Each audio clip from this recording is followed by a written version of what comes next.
Today, we're in Mark chapter 12, verses 41 to 44. Jesus sat across from the collection box for the temple treasury and observed how the crowd gave their money. Many rich people were throwing in lots of money. One poor widow came forth and put in 2 small copper coins worth a penny. Jesus called his disciples to him and said, "I assure you that this poor widow has put in more than everyone who has been putting money in the treasury. All of them are giving out of their spare change, but she, from her hopeless poverty, has given everything she had, even what she needed to live on." There are about 1,000,000 sermons that could be given on this passage, and not all of them could be about stewardship. One that I want to lift up is this. I think Jesus here, and in turn Mark, uses a creative word to point out something.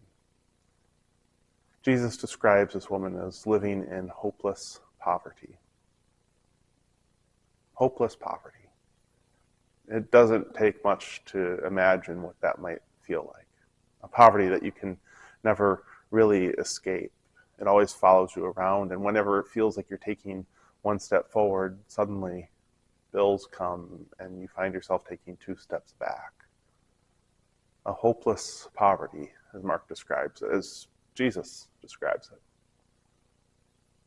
Jesus is watching people put their money, their dues, into the temple box. The rich people come along and they put their dues in as if it's nothing.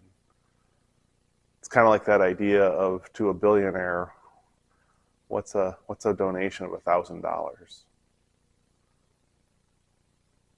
But along comes this poor widow living in hopeless poverty, to borrow Jesus' words.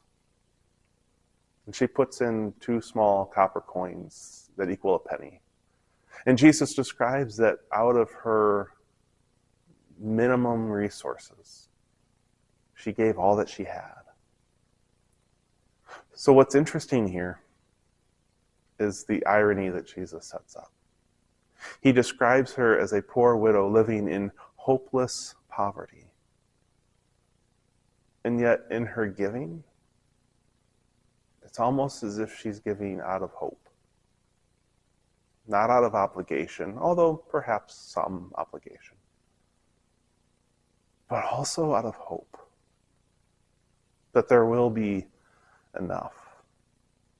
That everything will work out. That she's not alone.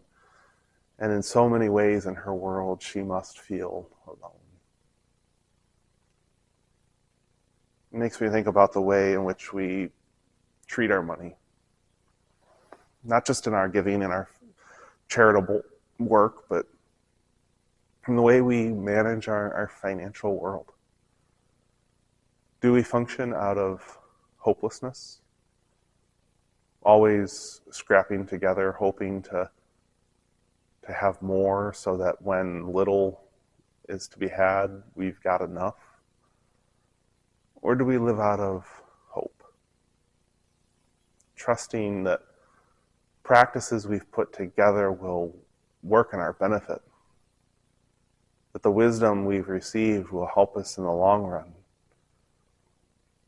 But also believing that we're not alone.